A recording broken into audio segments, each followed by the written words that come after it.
Baik, kita mulai. Bismillahirrahmanirrahim. Assalamualaikum warahmatullahi wabarakatuh.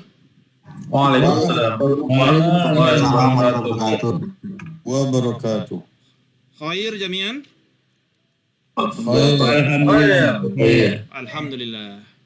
Jadi malam ini kita bertemu kembali di mata kuliah Business Research Methods. Dan pada malam ini kita masuk ke kajian chapter 15 terkait dengan ethnographic design.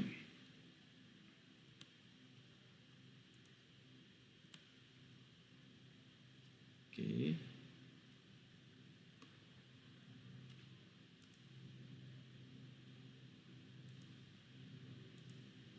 Baik.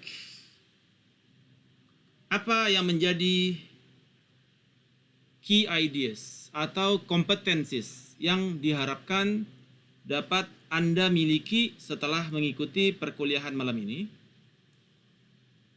adalah Anda bisa mendefine apa yang dimaksud dengan ethnographic research.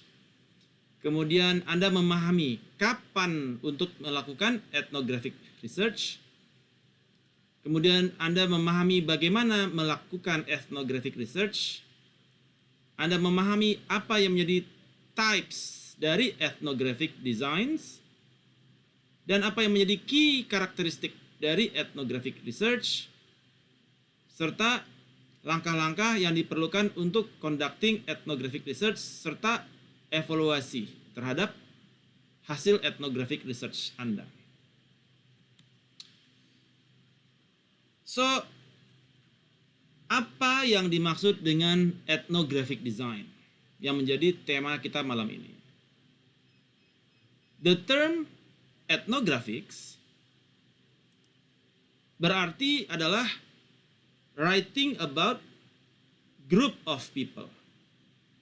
Jadi kita bercita-cita untuk menulis mengenai group of people.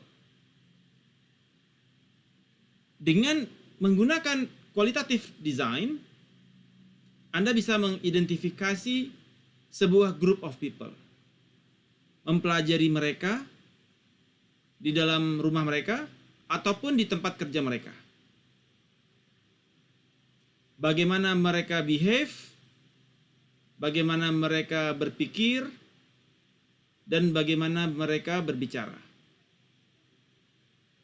Dan kemudian Anda mendevelop suatu general portrait dari grup tersebut.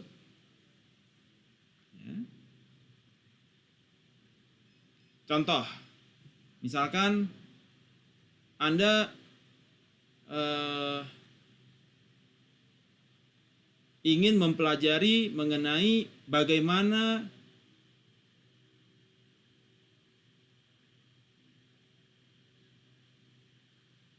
di ethnographics dari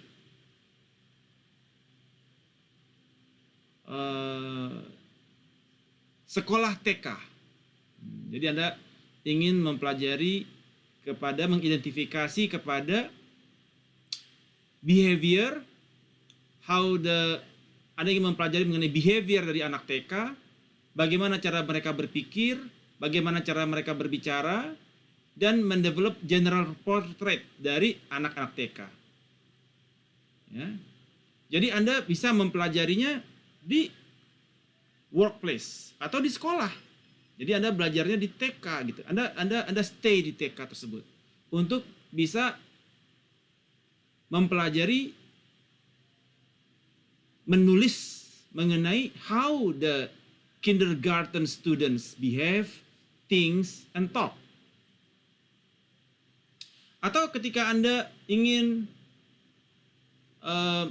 memahami bagaimana penderitaan orang-orang yang berada di bawah garis kemiskinan, ya, you go there in their homes di Bantar Gebang, ya, going there and then stay there with them and notes. Bagaimana mereka behave, think, and talk. And then you develop a general portrait of the group. So ini yang menjadi objectives dari dilakukannya ethnographic design.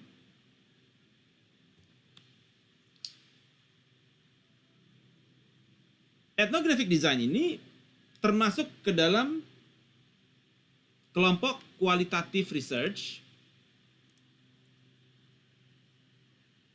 yang mendeskripsikan, menganalisa, dan menginterpretasikan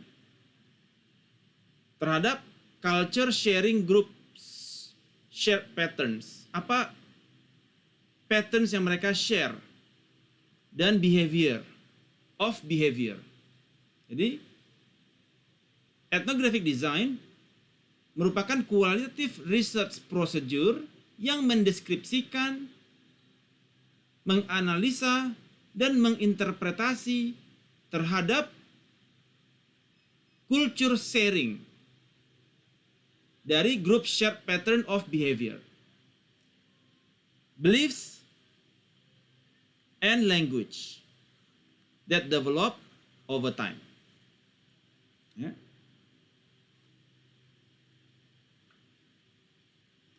Contoh misalkan Anda ingin memahami terhadap culture sharing para pedagang di Tanah Abang. Ya. Anda ingin mendeskripsikan, menganalisa, dan menginterpretasikan terhadap bagaimana kultur orang Padang di Tanah Abang, ya, terhadap behavior, beliefs, dan language mereka. Anda mendengarkan pembicaraan mereka dalam bahasa Minang, kemudian Anda memahami apa yang menjadi beliefs mereka, bahwasanya wanita lebih berkuasa daripada pria, begitu ya. Kemudian suku diturunkan dari kaum wanita. Kemudian orang pria itu harus merantau, ya, tidak boleh lagi tinggal dengan orang tua kalau sudah dewasa. Ya, dia harus merantau, mencari uang, ya. Pulang kampung harus menunjukkan kekayaan, gitu ya. Pulang kampung harus menunjukkan kesuksesan. Itu yang menjadi shared pattern, ya, dari behavior, beliefs, ya, saat Anda bersama mereka over time. So you start to describe, menganalisa, dan menginterpretasikan terhadap share terhadap pattern dari behavior, beliefs, dan language mereka. Dan ini semua central to this definition is culture, yaitu human behavior and beliefs. Indonesia terdiri dari berapa suku ya? Ada berapa suku di Indonesia? Seingat saya lebih dari 300. Wow. 340. Ada 300 suku. Apa gitu, Pak? Bagaimana culture, ya? Culture ethnographic, ya, secara ethnographic, culture dari mereka mempengaruhi kepada how they interact with each other. Ya. Bagaimana beliefs dari culture, semua culture 300 itu memiliki beliefs yang berbeda-beda. Orang Batak beda dengan orang Jawa.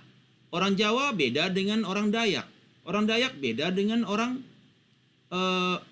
Papua. Bagaimana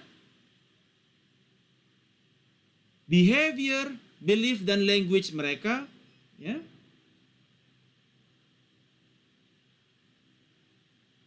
beradaptasi dengan external environment terhadap suatu topik.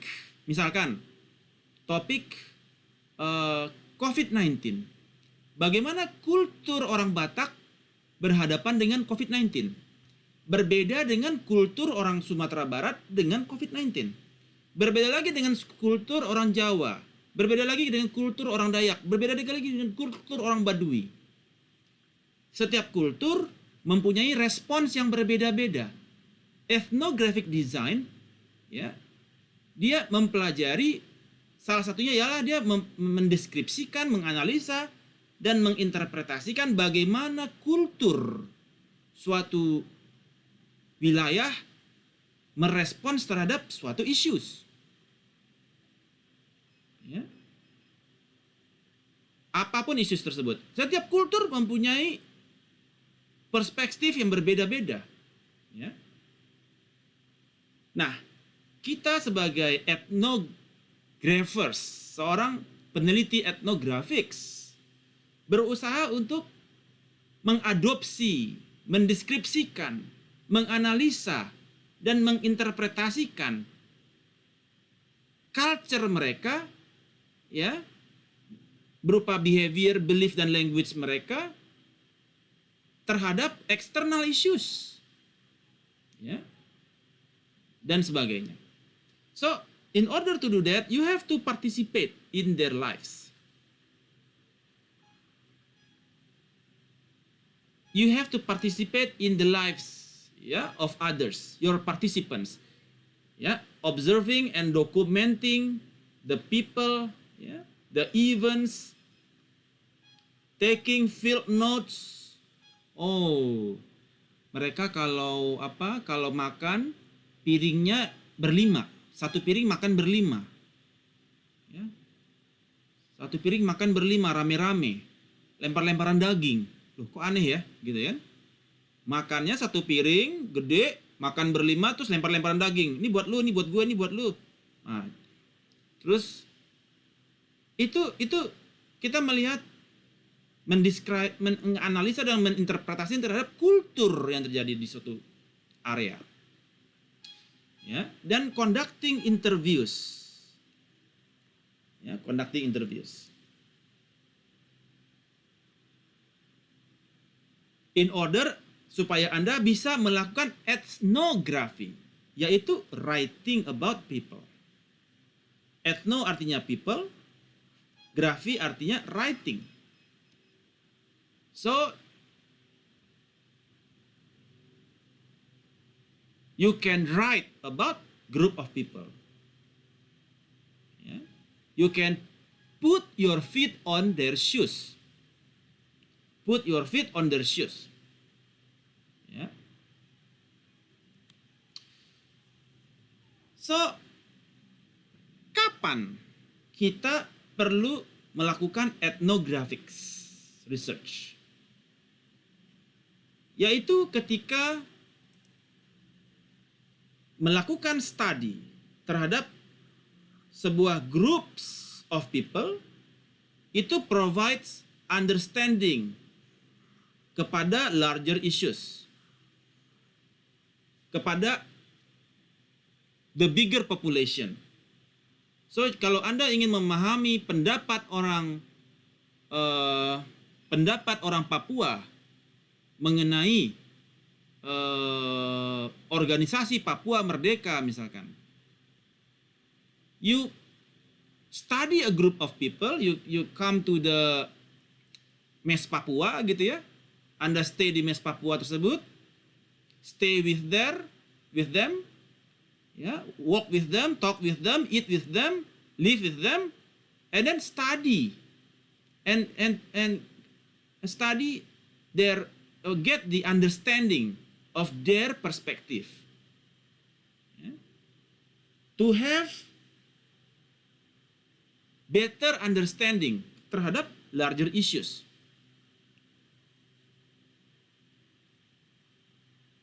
Ya. So Anda bisa mendapatkan better understanding dari populasi Papua, ya, berdasarkan studi Anda di group of orang Papua. Jadi, you can conduct ethnography ketika Anda ingin mengetahui larger issues. So you conduct a study with a group of people that representing a larger population. Yang kedua adalah when you have a culture sharing group to study. Ya. Jadi ketika Anda ingin memahami sebuah kultur untuk Anda pelajari. So, banyak orang bule datang ke Indonesia, tinggal di Bali, ya. Mereka culture sharing group. Jadi mereka tinggal di Bali, kemudian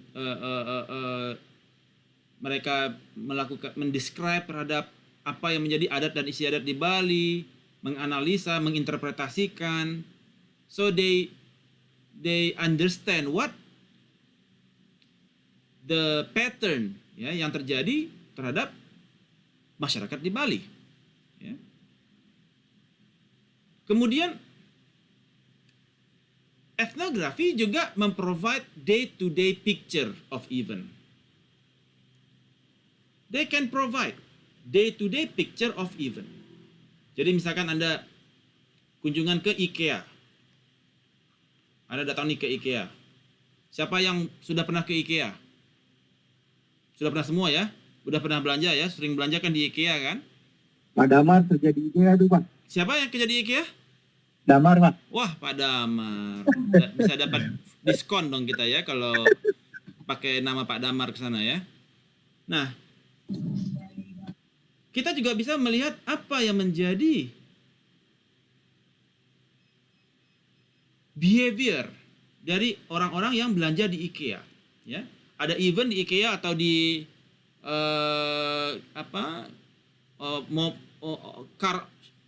motor show yang ada sekarang itu. Kita juga bisa provide day-to-day picture of the event. Jadi kita bisa stay there, kita datang ke IKEA, kita melihat orang tidur-tiduran di kasur. Oke.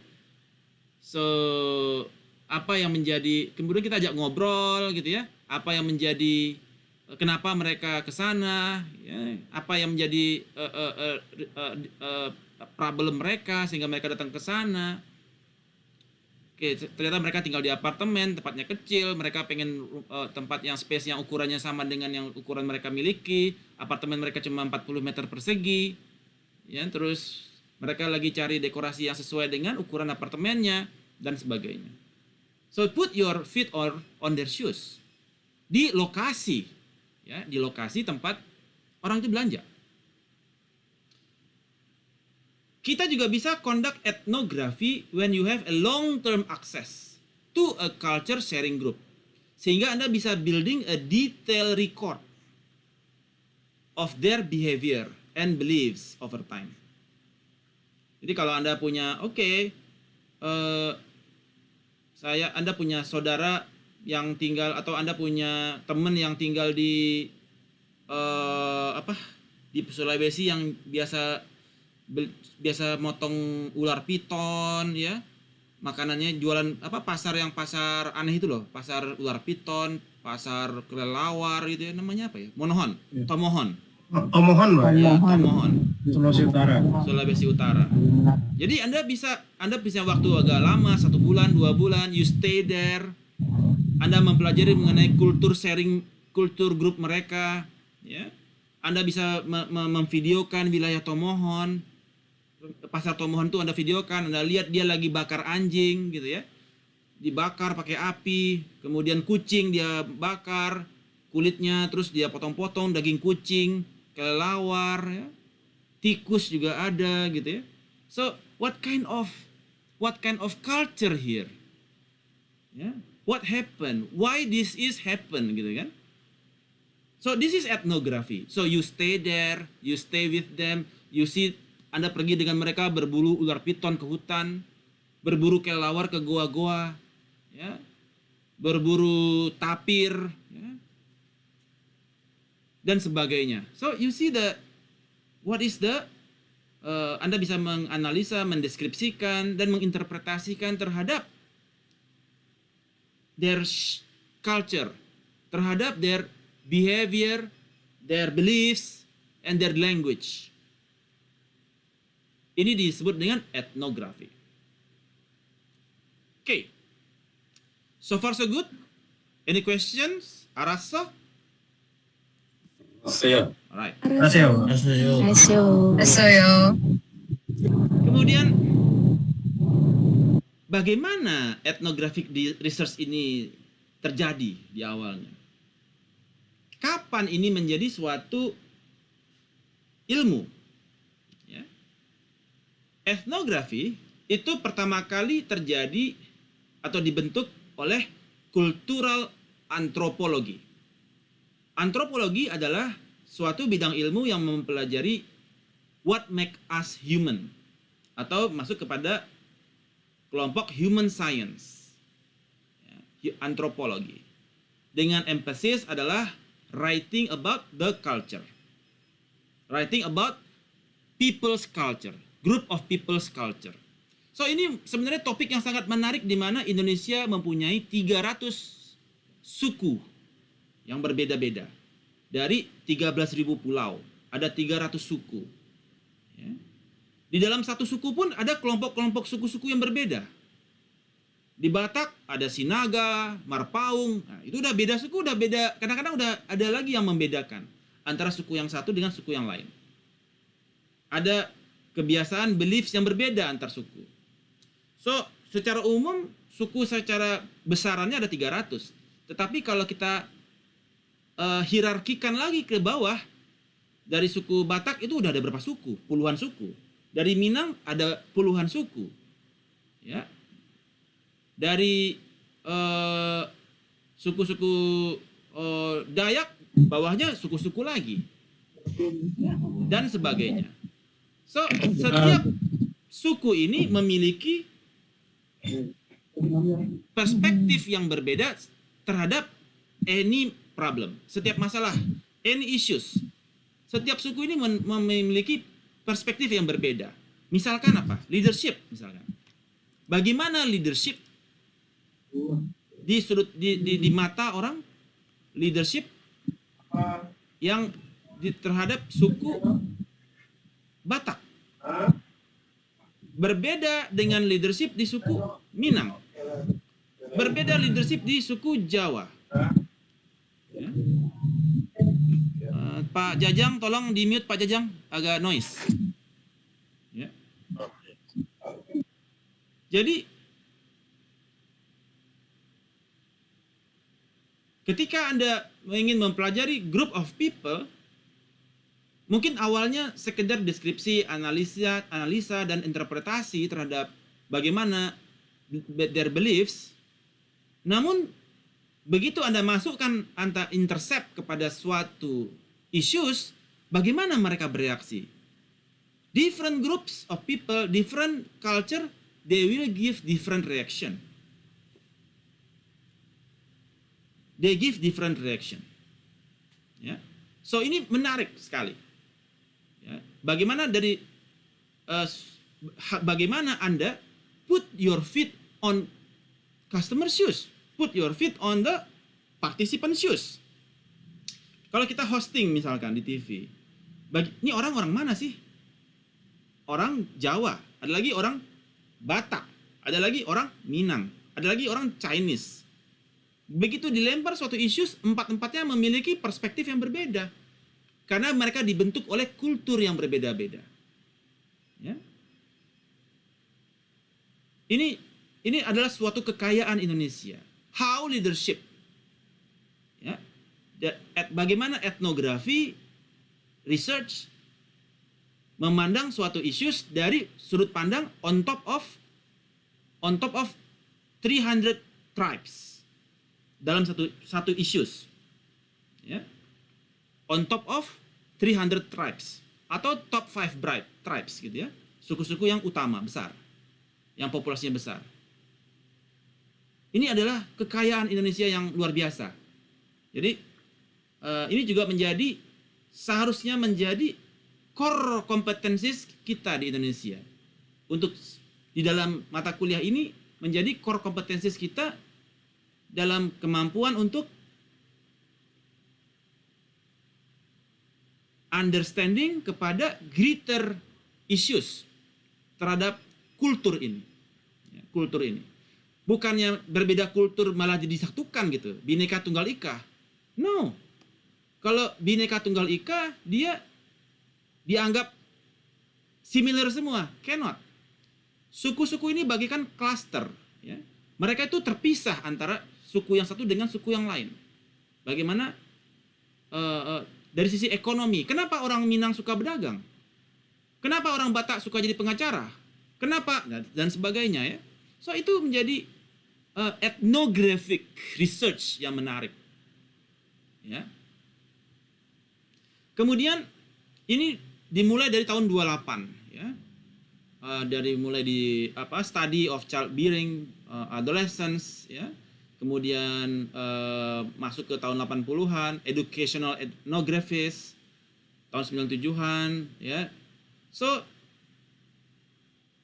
ethnographics develops over time ya. Kemudian apa yang menjadi types dari ethnographics?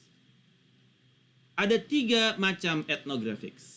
Yang pertama adalah realist ethnographics, case study, dan critical ethnographics.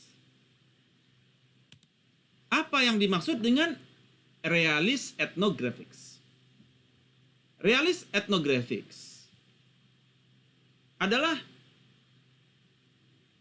suatu kegiatan yang cita-citanya adalah untuk memahami kepada situasi. Ya. Situation, objective account of situation. Realist. Typically written in the third person point of view. Ya, ditulis oleh third person point of view. Reporting objectively, secara objektif terhadap information yang dipelajari dari participants at the field site. Ya, at the field site. Jadi ketika Anda kalau di TV One gitu ya, dulu yang bagian broadcaster yang khusus buat kunjungan ke preman gitu ya, pemabuk gitu, yang bagian lapangan itu ya. Siapa ya dulu ya? Dwi Anggia ya, Tisa. Khusus kunjungan ke kelompok penjahat gitu, ke polisi gitu ya. Tisa masih mute. Namanya Balkis, Pak. Kalau Dwi Anggia di studio, Pak. Jadi itu memang programnya turun ke lapangan gitu, Pak. Jadi memang pencarian presenternya juga disesuaikan dengan karakter yang bersangkutan gitu, yang agak tomboy gitu. Ya. Okay. Yang bersangkutan dari. Kalau nggak salah dulu yang tim sergap dulu Dwi Anggia ya, yang sering kunjungan ke sama Pak Polisi gitu ya, kunjungan ke pasar Pramuka, terus nonton orang, liatin orang jual beli di jual harga mahal segala macam gitu ya, pakai samaran. Oh itu Balkis sih, Pak. Lebih ke Balkis programnya ya? Pak, nama programnya Fakta, Pak. Oh ya, program Masih Balkis, Pak. Kalau Dwi Anggia itu yang lebih ke debat gitu. Oke. Sekarang kalau Dwi Anggia ke lebih ke TV ya. Nah, jadi itu salah satu dia, Balkis itu dia langsung datang ke lokasi ya. Datang ke lokasi, kemudian dia datang ke rumahnya, terus orang tuanya, kemudian menanyakan bagaimana perasaan bapak ya. That is what we call ya ethnographics ya, realist ethnographics ya. Melihat situasi langsung di lapangan, terus lihat TKP ya, mewawancarai warga sekitar, datang ke rumah korban ya, melihat situasi di dalam rumah dan seterusnya. That is realist ethnographics. Kemudian dia menarasikan study berdasarkan third person voice reporting terhadap apa yang dia observe ya. Researcher juga reports objective data free from personal bias. Nah, hati-hati nih. Sebagai researcher kita harus free from personal bias ataupun political goals ya, ataupun judgment. So basically learning from the participants, the data as it is ya. kita harus istilahnya lock our mindset gitu ya, lock terhadap kita punya perspektif ya. Jadi kita harus personal bias harus diabaikan, harus dikunci, harus digembok dulu. Jangan sampai personal objectives mempengaruhi kepada personal subjektif itu mempengaruhi kepada kita punya data. Ya. Researcher dia memproduce the participants views dengan cara dia closely edit quotes apa nih yang menjadi kunci terhadap permasalahan tersebut. Ya. Kemudian memiliki final word on how the culture is to be interpreted and presented. Jadi dia mendengarkan, mencatat codings, ya codings, kembali ke codings verbatim dari si narasumber, participants. Kemudian dia mencari codings, quotesnya apa nih yang penting? Codingnya dia. Recording in progress. Oke. Dan bagaimana culture and how the culture is to be interpreted and presented. Oh, kenapa dia sedihnya kayak biasa aja ya? Oke, ternyata dia keluarganya sebelumnya background keluarganya seperti ini. Ya. Atau dia backgroundnya memang keluarganya memang udah berat gitu ya. Sehingga dia kesedihannya tidak terlalu meluap-luap. Ya. Dan lain sebagainya. Jadi dia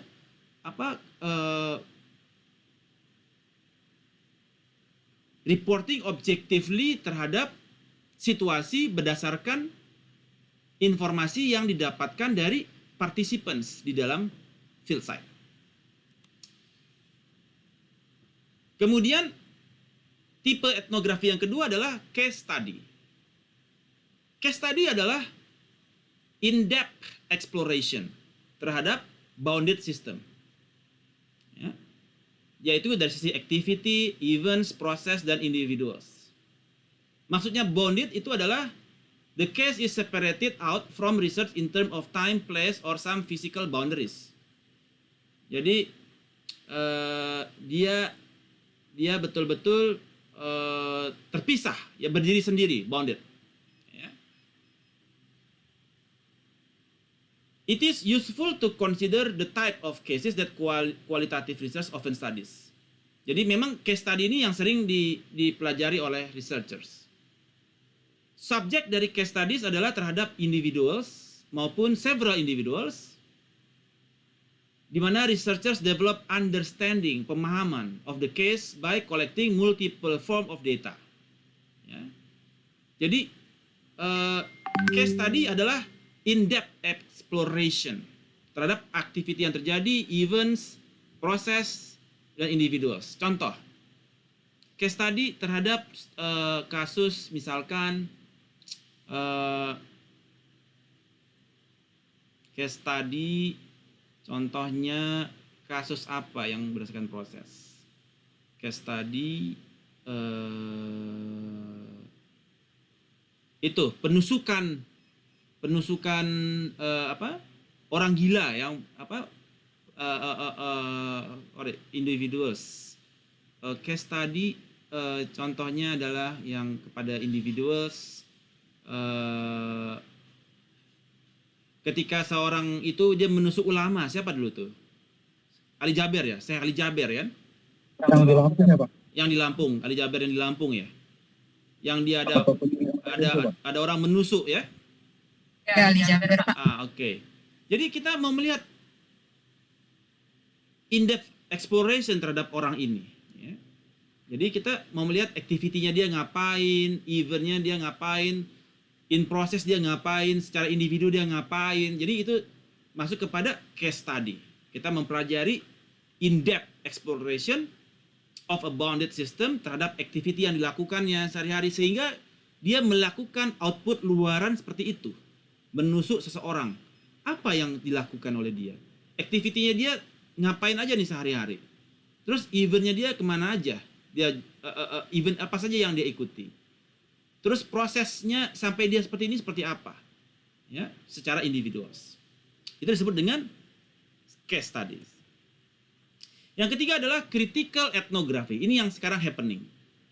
Critical ethnography adalah type of ethnographic research in which the author is interested in advocating untuk emansipasi dari grup yang merasa dimarginalkan di our society. Biasanya critical ethnography dia digunakan oleh political minded people yang ingin merubah keadaan dan advocate people untuk memperjuangkan equality, ya, against inequality dan domination. Nah, jadi di mana dia berupa jadi critical ethnographics dia selalu berpikir adalah melihat focal point yang isu yang terjadi. Ada dari sisi represi, ya, represi dari pemerintah, gitu ya, victimization, ya, kemudian dominansi dari oligarki, gitu ya, terus hegemoni, dan itu menjadi focal point issues, social issues yang kemudian advocating emansipasi dari masyarakat untuk speak up.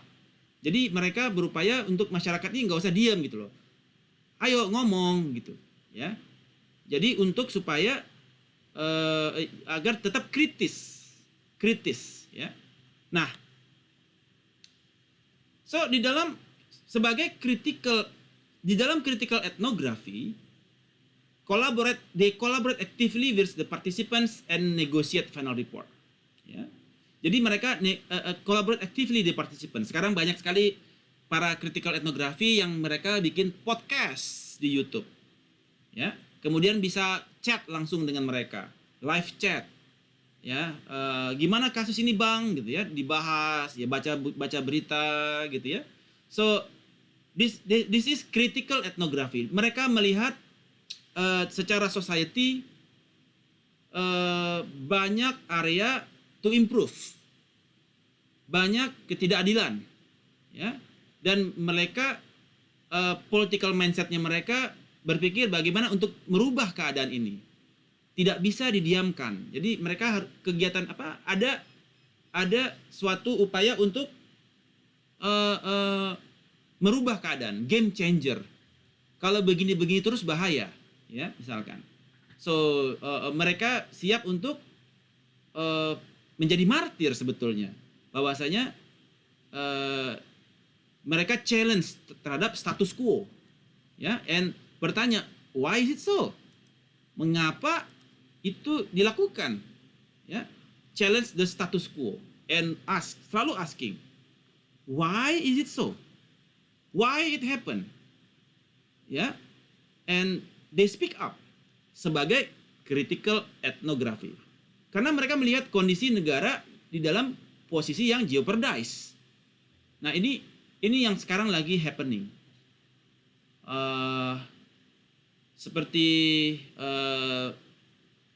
ketika waskita jualan 70 triliun jalan tol, ya.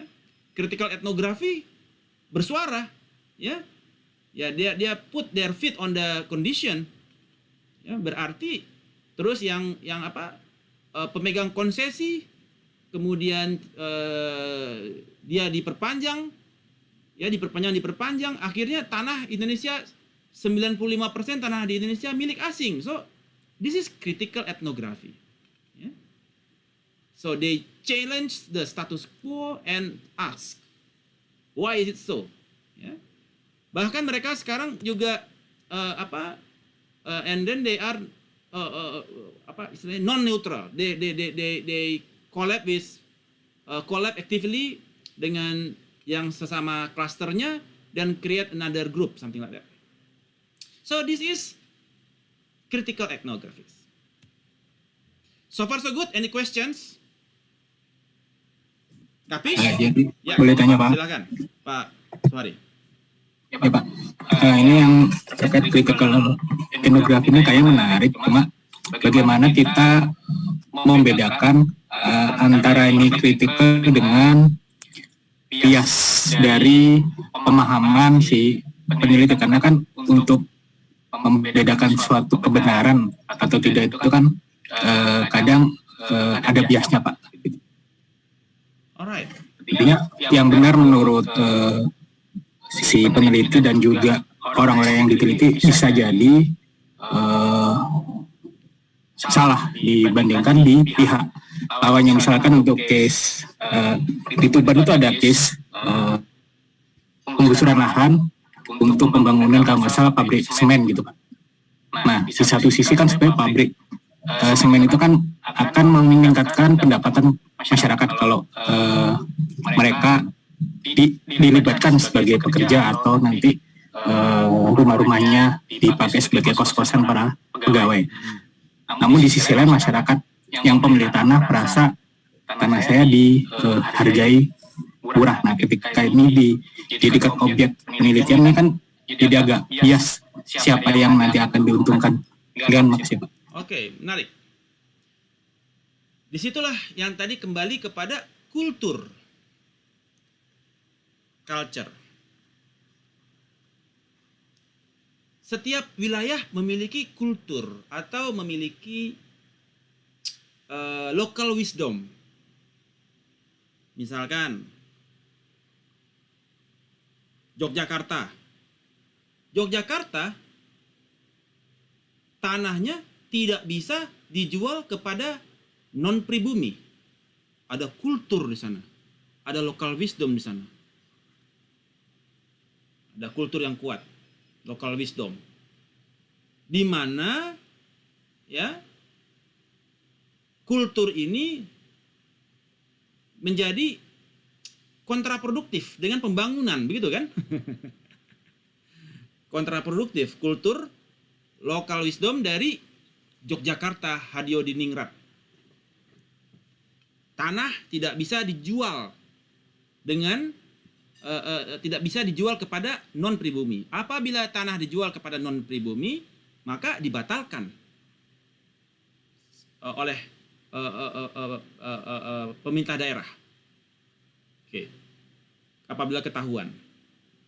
Sumatera Barat, tanah tidak boleh disertifikatkan. Karena tanah ulayat itu milik suku.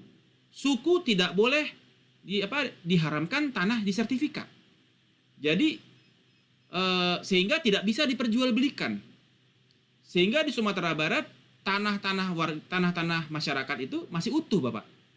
Yang dijual paling yang istilahnya ya 1-2 yang berani mensertifikatkan. Tapi biasanya masyarakat adat mereka tidak berani mensertifikatkan sawah mereka, tanah mereka. Jadi itu tanah adat. Ya. Kalau mau bangun silahkan asal sukunya sama. Misalkan ini suku A, suku B, tanahnya dikapling-kapling, ya ini bagian dari nenek-neneknya lah gitu ya. Tidak boleh mensertifikatkan. Itu kultur. Bagaimana pembangunan masuk ke sana? Susah. Ya kan? Tetapi itulah menjadi kultur. Etnografik di sini kita berupaya memahami local wisdom, kultur. Jangan kita istilahnya memaksakan kultur Bhinneka Tunggal Ika. Semua harus disertifikatkan karena setiap wilayah ada kulturnya masing-masing.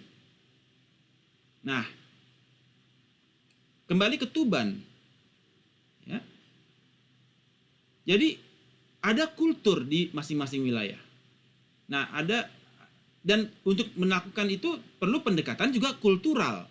Bagaimana dari pemerintah atau dari pengusaha mereka memahami secara kultur dan berbicara di dalam kultur. Bukan di dalam bisnis, tetapi di dalam kultur.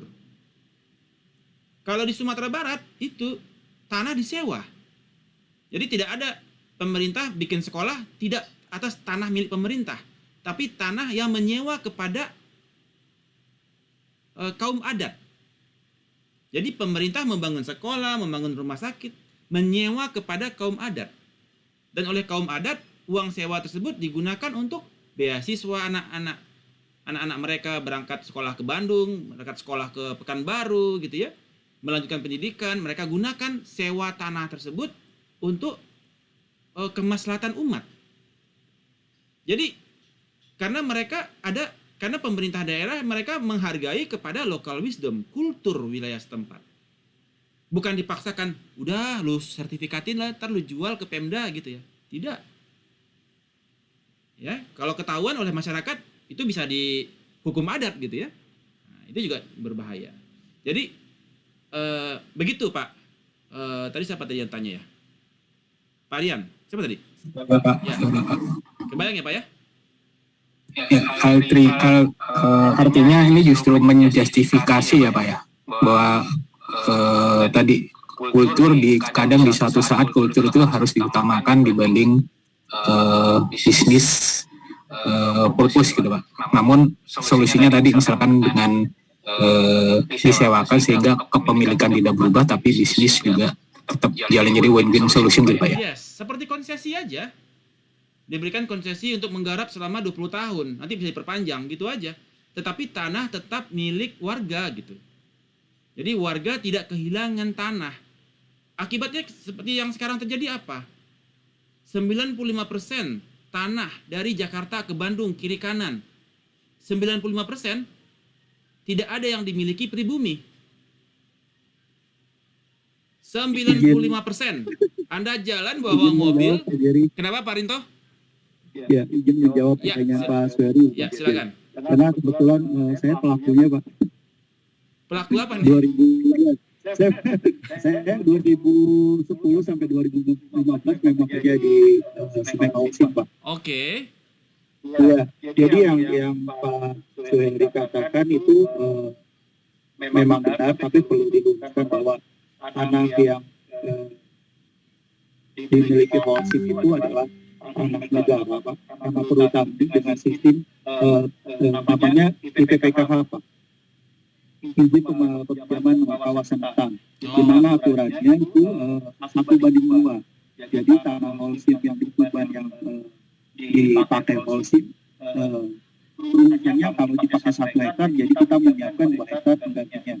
Dan tanah yang kita siapkan itu di kabupaten kita, Pak Suheri. Jadi kita pakai 70 hektar di Tuban, kita ganti sekitar 920 hektar di Blitar. Jadi gitu Pak.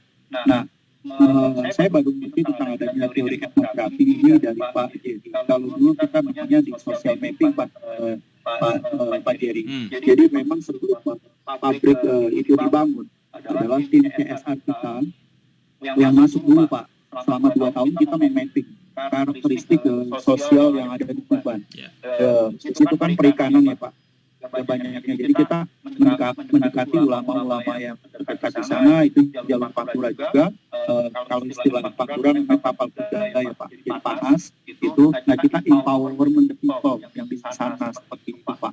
Jadi nah justru ada efek negatifnya, benar kata Pak Suheri. Jadi memang di samping efek positifnya perekonomian di sana naik, otomatis daya hidup dan pola hidupnya pun berubah gitu Pak. Jadi harga-harga pada naik seperti itu, dan dari tipikal penduduk yang selainnya nelayan yang saling bahu-bahu menjadi benda pabrikan yang menjadi semi individualis seperti itu Pak.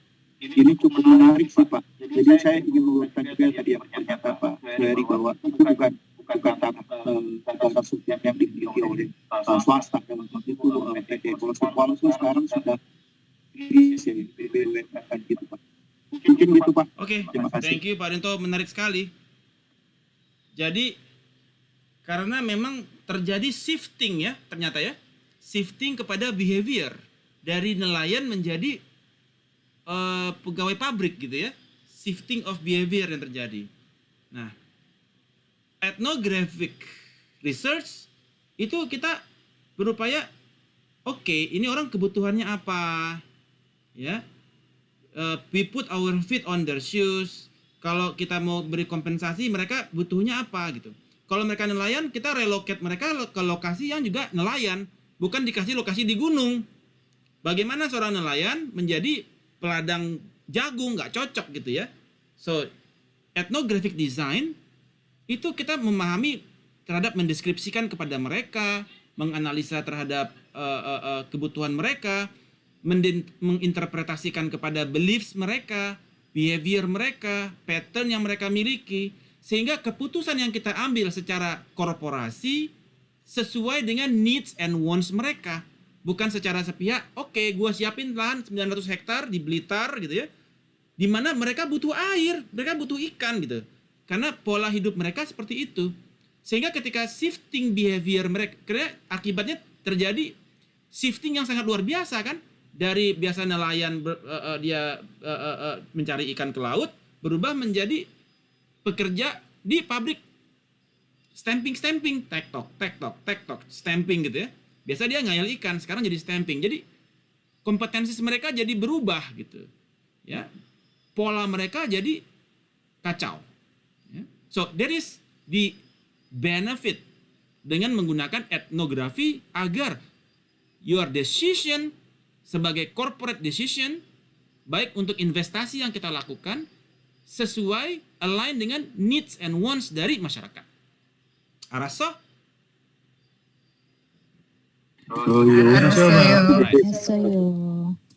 Kemudian ada key characteristics dari ethnographic design. Ada 7 key characteristic. Yang pertama adalah cultural themes. Ya. Yang kedua adalah culture sharing groups. Kemudian yang ketiga, shared pattern of behavior, beliefs and language, field work, description, themes and interpretation, group context or setting, dan researcher reflexibility. Apa yang dimaksud dengan group themes? Ya. Cultural themes atau cultural themes adalah general position declared or implied that it is openly approved or promoted in a society or groups. Ya, drawn from cultural anthropology or literature, seen in purpose statement or research questions sebagai central phenomenon, seperti persistence, ya, dan sebagainya. Jadi cultural themes ini adalah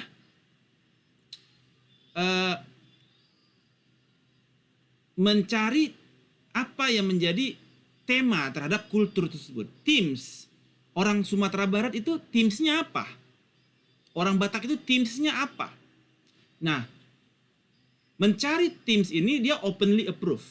Jadi sudah menjadi hal-hal yang biasa. Jadi nggak perlu repot lagi untuk di-approve. Jadi openly approve. Any people can come to Bali and find our cultural themes. Any people can come to Batak Toba and openly learning about our culture. So learning about the themes of our culture. So key karakteristiknya yang pertama adalah cultural theme. Belajar mengenai kultur, adat istiadat di suatu tempat, ya, on the top of many issues. Terkait dengan issues PCR, bagaimana orang Batak berpikir? Terkait issues bendera nggak bisa naik, bagaimana orang Batak berpikir? Terkait dengan KKB di Papua, bagaimana orang Aceh berpikir?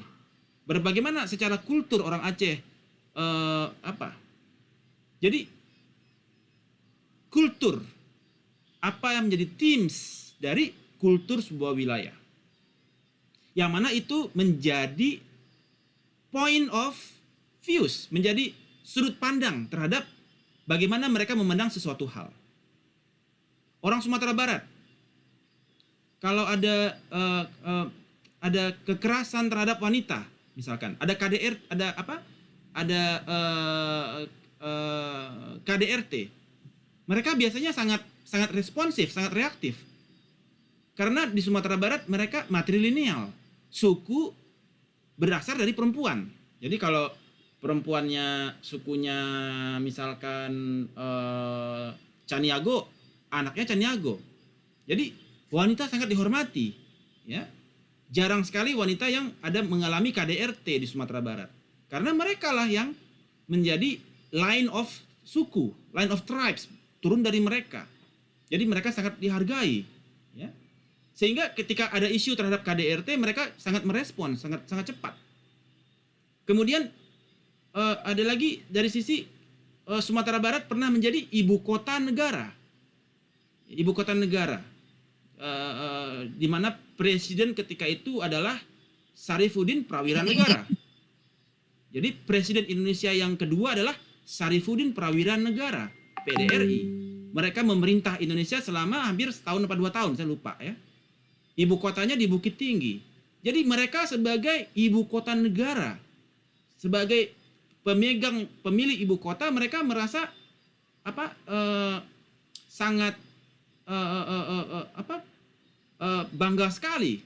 Jadi ketika ada isu-isu mengenai terkait dengan kenegaraan, mereka sangat merespons karena mereka pernah menjadi ibu kota dari Indonesia, ya. Kemudian jadi ada teams di sana, teams apa yang membentuk sudut pandang mereka. Mereka sebagai negara, sebagai pernah menjadi presiden kedua, wakil presiden, negara ibu kota, ya, dan seterusnya. Ada teams yang membentuk jiwa mereka di situ. Kemudian kita di Jogja, mereka pernah menjadi menjadi tempat ibu kota juga kan? Sempat jadi ibu kota kah Jogja? Tidak ya? Jogja belum pernah jadi ibu kota ya?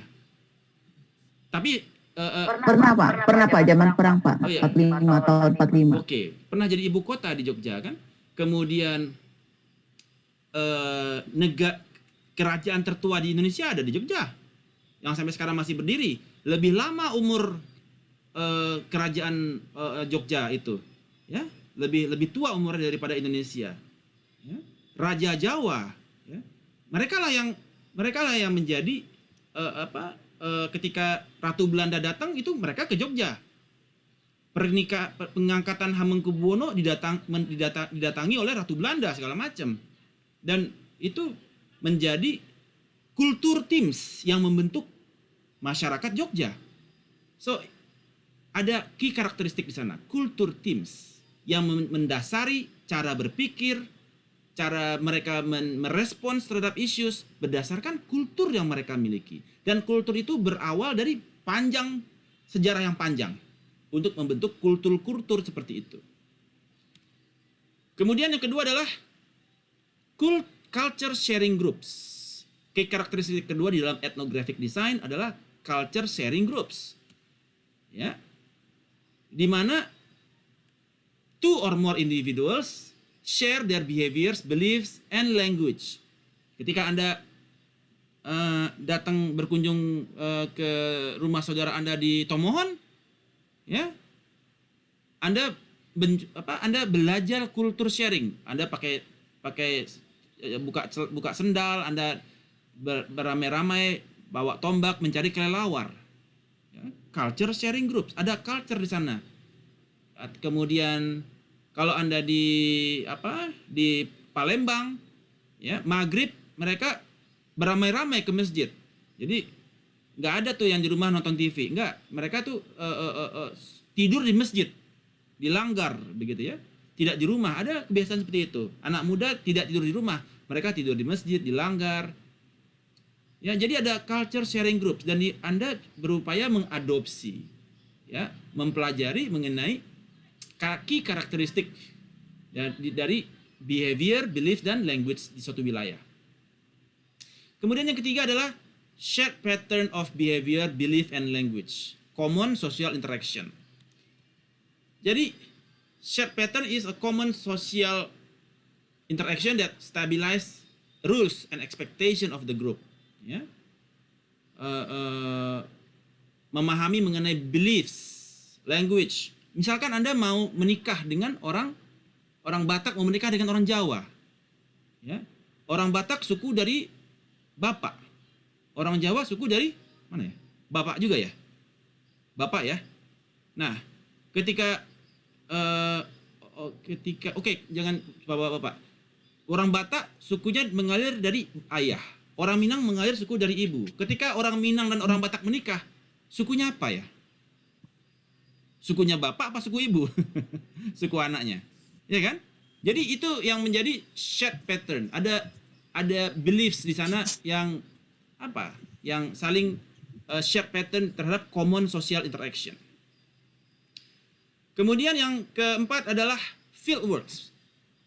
Key karakteristik dalam etnografik adalah fieldwork. Bagaimana kita menggather data, ya, in the setting where the participants located with the pattern that can be studied. Jadi ketika kita melakukan fieldworks, ada 3 data yang kita usahakan dapat. Jadi researcher dia harus datang kunjungan kalau Anda sebagai etnografiks. Ya, Anda diutus perusahaan untuk membeli tanah lahan untuk dibangun jalan tol. Ada 3 data yang Anda cari. Data supplied by the participants, bagaimana Anda sebagai etnografer menginterpretasikan terhadap perspektif participants, dan negotiation data, information partisipan dan researcher agree to use in the study. Jadi ada 3 data, yaitu observasi Anda melihat situasi lingkungan, interview Anda dengan mereka, apa yang menjadi keberatan mereka terhadap tanahnya mau disita, gitu ya, dan documents, foto-foto wilayah tersebut. Nah, itu disebut dengan fieldworks, di mana researcher, Anda sebagai orang yang negosiator dalam membeli tanah untuk Pertamina misalkan.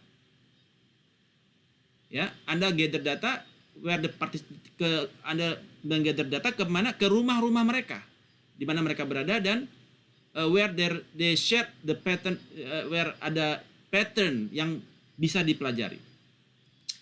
Key karakteristik yang kelima adalah description, themes, dan interpretation. Ini mirip dengan grounded theory, di mana Anda berusaha dari interview yang Anda dapatkan, Anda mencari apa yang menjadi captions yang utama atau codingsnya, kemudian Anda mendevelop apa menjadi kategori dan menjadi themes. Anda mencari themes. Jadi dari interview tersebut bagaimana Anda menemukan apa sebenarnya themes dari interview yang Anda dapatkan. Dari themes tersebut Anda berusaha menginterpretasikan.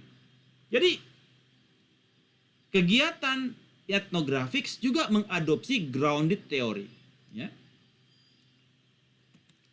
Kemudian yang keenam adalah konteks or setting, ya. Adalah situasi atau environment yang surrounds the cultural groups being studied. Ya, ada dari sisi politics, history, kayak orang Sumatera Barat, ada dia di ibu kota negara, pemerintahan PDRI, ya, religionnya mereka yang yang keras, gitu ya, dan kemudian kondisi ekonomi yang lagi carut marut kan di tengah pandemi, ya, kondisi ekonomi lagi down, ya, politik lagi down, religion lagi down misalkan. Ini berpengaruh kepada beliefs mereka, berpengaruh kepada behavior mereka.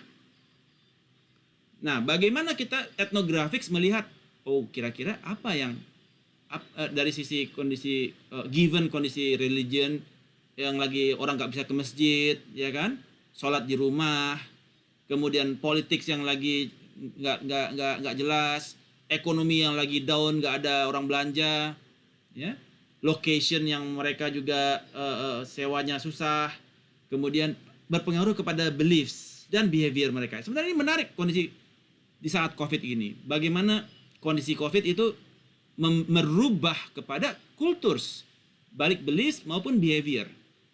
Ya, given kondisi religion, politics, and economics. Bagaimana leadership mereka? Menjadi apa leadership mereka? Itu menjadi tema yang menarik itu kalau kita mau melihat secara etnografiks. Anda mempelajari kultur orang Sumatera Barat, kultur orang Batak, kultur orang Jawa terhadap leadership di perusahaan. Jadi nggak mesti Anda ke Sumatera Barat, ya. Anda lihat ini company. Company ini banyak orang mana? Bagaimana kultur budaya perusahaan yang dia homogen, Nah, atau atasannya kayak Khairul Tanjung misalkan. Dia Sumbar, seperti apa? Bagaimana yang atasannya orang Batak misalkan, seperti apa? Ya, itu ethnographic studies. Dan yang ketujuh adalah reflexivity. Researcher openly discuss terhadap participants, openly discuss respect. Jadi seorang researcher dia harus respect kepada partisipan dan juga sites. Nggak cuma orang, tapi juga tempatnya, dia harus istilahnya takzim kepada tempatnya itu. Ya, share their experience, bagaimana dia membuat participants easily talk about themselves, share their experience, dan identify how the interpretation shape the discussion about the sites and the groups. Ya, jadi bagaimana kultur itu membuat Pak Khairul Tanjung bisa kayak begini? Apa yang menyebabkan, bagaimana kultur Bapak selama ini bisa mengakibatkan kepemimpinan Bapak seperti ini? This is another story. Dan ini kekayaan Indonesia. Kita ada 300 suku. Bagaimana kultur ini shaping our leaders? So this is dari sisi bagaimana kultur men-shaping marketing, bagaimana kultur shaping the finance, bagaimana kultur shape the politics, bagaimana kultur shapes the merger and acquisitions.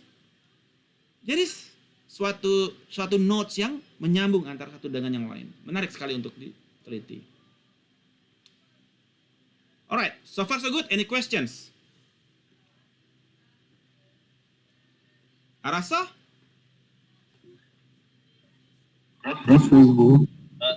Oke, saya tidak akan menghabiskan waktu banyak. Saya ambil 5 menit lagi karena saya ingin teman-teman mempresentasikan hasil karya grounded teori kemarin ya. Sudah ada yang buat PPT-nya, sudah ada yang buat jurnalnya. Ini saya akan berikan waktu 1 jam penuh untuk teman-teman bisa sharing your assignment ya terhadap grounded teori di tempat teman-teman masing-masing. Alright, so last slides. Bagaimana steps in conducting ethnographic research? So pertama-tama Anda harus identify your intent, ya, and type of the design, dan relate kepada research problem. Oke, ya. Kemudian ada isu apa, ya. Kemudian discuss approval dan akses. Bagaimana Anda bisa akses ke rumah mereka? Oke, bagaimana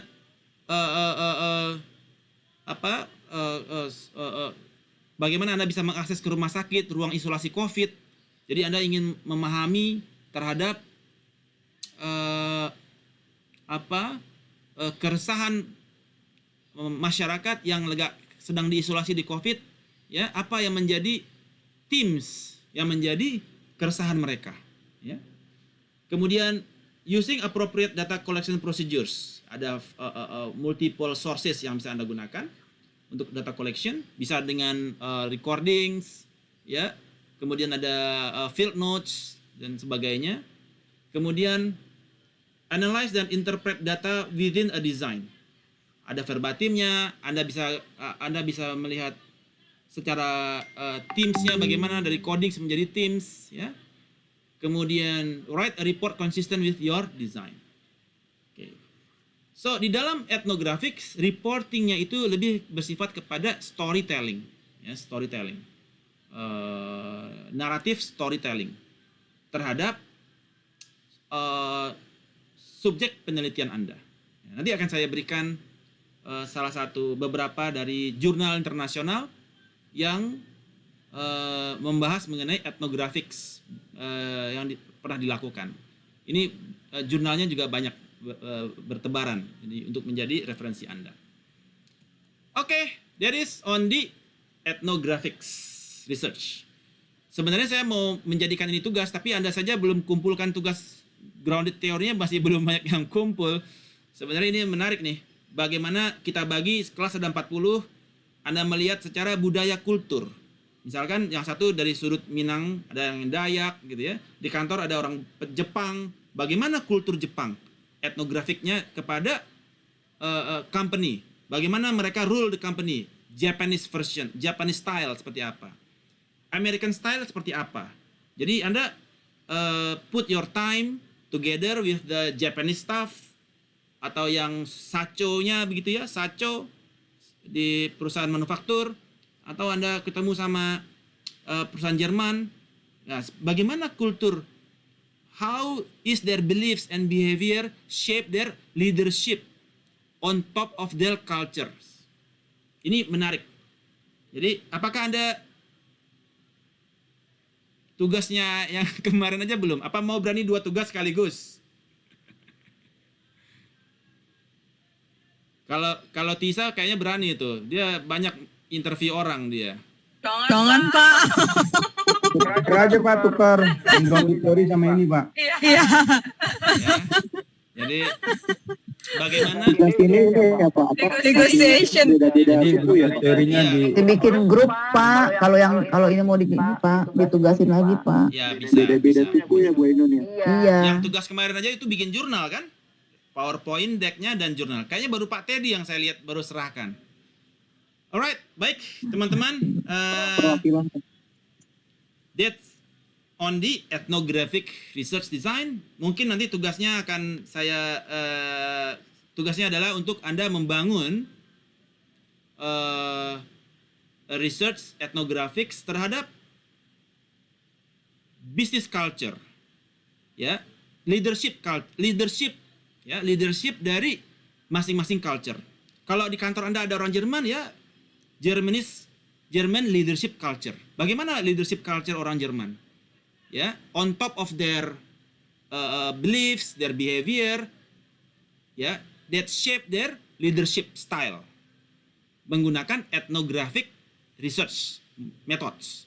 Atau yang Japanese sacho-nya Anda deketin, apa yang mengapa dia modelnya itu kalau marahin orang dia di tengah umum. Orang Jepang nggak pernah datang ke kamar gitu ya, masuk kamar ruangan 4 mata gitu ya, ngomong head to head, heart to heart, nggak pernah Bapak. Orang Jepang di tengah orang ramai bilangin bakayaro. Ya, di tengah orang ramai bakayaro, itu dia supaya semua orang tahu. Jadi di Jepang itu ada budaya kenapa kayak begitu. Kalau dia memperingatkan pegawai di tengah orang ramai. Dan semua staf melihat dari ujung ke ujung. Itu budaya Jepang. Why leadership like that? Bagaimana ethnographic design mengungkap apa yang menjadi dasar, yang menjadi background terhadap leadership style orang Jepang, ethnographic design. Atau yang dia orang Jawa, ya, satrio meneng, ya, jadi meneng tok gitu ya, jadi satrio meneng istilahnya ya, meneng tapi jadi satrio gitu. Pak Rinto langsung ketawa gitu ya. Nah, Kenapa ya ada leadership style satrio meneng gitu ya. Nah, itu menarik tuh. Ada ethnographics di situ. Oh, ternyata kulturnya seperti ini. Ada kultur di belakangnya, ada beliefs di dalam, ada ini di dalam. Yang itu Anda gali menggunakan ethnographic research. Arasa? Oke, mungkin tuh untuk minggu satunya lagi, ya, minggu satunya lagi. Untuk tugas minggu satunya lagi. Alright. Yes. Izin mau tanya silakan, Pak Anas. Terkait etnografik tadi Pak, ini sangat menarik bagi untuk peneliti. Jadi seumpama kita meneliti budaya, katakanlah di Nusantara sendiri Pak, kan ada banyak suku dan budaya ya. Tapi apakah dengan meneliti orangnya itu kita bisa langsung mengeneralisir Pak? Maka katakanlah, oh orang Batak itu seperti ini. Dengan katakanlah tadi kan Bapak mencontohkan di kantor, kita lihat nih kepemimpinan pemimpin kita dari mana nih, dengan katakanlah semisal kita meriset satu orang itu bisa langsung kita generalisir, atau perlu mungkin untuk menguji kebenaran itu kita perlu pembanding yang lain itu Pak. Oke. Terus yang kedua Pak, terkait tadi Pak kayak kepemimpinan orang-orang Jepang, orang Jerman dan lainnya, itu bisa nggak Pak untuk etnografik ini mempengaruhi terhadap pola pikir ataupun pemikiran orang yang lama tinggal di sana, Pak. Misal Pak Jerry lama tinggal di Amerika, meskipun Bapak bukan orang Amerika, tapi bisa jadikan pemikiran dan nanti culture-nya itu menjadi orang Amerika seperti itu, Pak. Masih, Pak. Bisa sekali, Pak Anas. Ini menarik sekali. Jadi Anda sudah 2 step ahead, ya. Jadi ini ada disebut dengan simulasi, ya. Bagaimana ke depannya kita bisa mensimulasikan. Jadi dengan jurnal-jurnal Anda nanti, itu bisa kita simulasikan. Ketika given kondisi COVID datang, kemudian keuangan perusahaan lagi drop, kemudian ini pimpinannya orang Chinese. Apa yang akan dia lakukan? Kita udah bisa predik, Pak. Berdasarkan ethnographic design yang Bapak buat. Ya, kita udah tahu dia bakal ngambil keputusan ini. Karena dengan background, beliefs, ya, behavior, dan kultur yang mereka yakini. Diberikan begini, misalkan Bapak ditawarin korupsi. Bapak ditawari korupsi. Nih, sekali shipment forwardingnya sekian dolar, $50. Ya, ditawarin, mau nggak nitip $10? Saya charge $60 deh, quotation-nya nanti. Bagaimana kultur atau bagaimana kultur leadership dari seorang Chinese, Japanese, Indonesianis? Siapa yang mengambil itu, Pak? Dan Indonesianya ada lagi nih, orang Batak, orang Jawa, orang Minang, ya, orang Dayak. Begitu ini menjadi ditawar di posisi itu, Anda udah bisa nebak orang Minang bakal ngambil, misalkan. Orang Batak nggak bakal ngambil, orang Jawa nggak mungkin ngambil, gitu ya. Nggak mungkin dia nitip harga.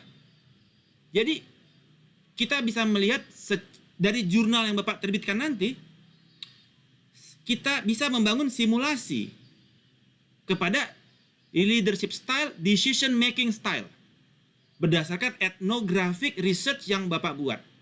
Kita bisa masukkan notes, traits mereka, kita bisa profiling traits mereka berdasarkan ethnographics dan bagaimana itu mempengaruhi keputusan perusahaan.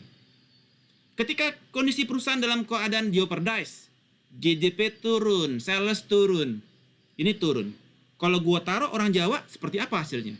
Gua taruh orang Minang, seperti apa hasilnya? Dia bisa bikin simulasi prediktif. Kira-kira orang-orang seperti ini, di posisi ini seperti apa nih pengambilan keputusan. So, that is ujungnya. Jadi Pak Khozin udah mikirin ujung nih sekarang nih, teman-teman. Luar biasa. Saya merinding mendengarkan pertanyaan Pak Khozin ini. Dia udah kebayang cita-citanya mau kemana. Tepuk tangan dulu buat Pak Khozin. Luar biasa ya. Ngeri. Jadi ketika kita semua nanti jurnalnya dari 40 orang ini berbeda-beda suku budaya, kita bisa membangun itu semua di dalam suatu simulasi board game-nya. Oke, gua taruh orang ini deh buat mengendalikan situasi. Jadi kita udah bisa kayak gitu. Jadi masuk kepada human resource nanti tibanya. Bagaimana pengambilan keputusan untuk penempatan placement kepada profil yang cocok untuk situasi dan kondisi tertentu. Given dengan kondisi GDP turun, Amerika sama China lagi perang, ya.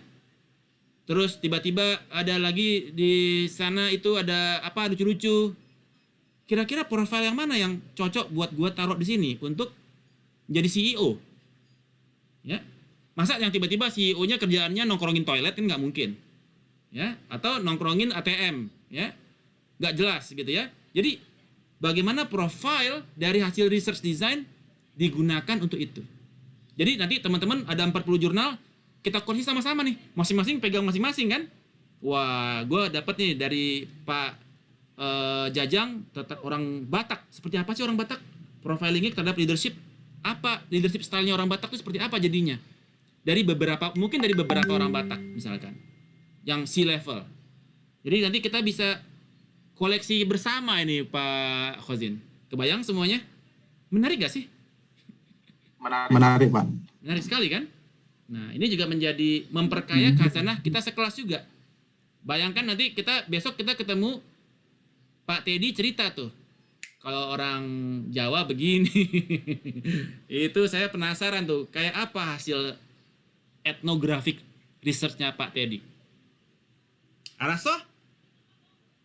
Oke, deal ya. Deal untuk tugasnya keluar ya.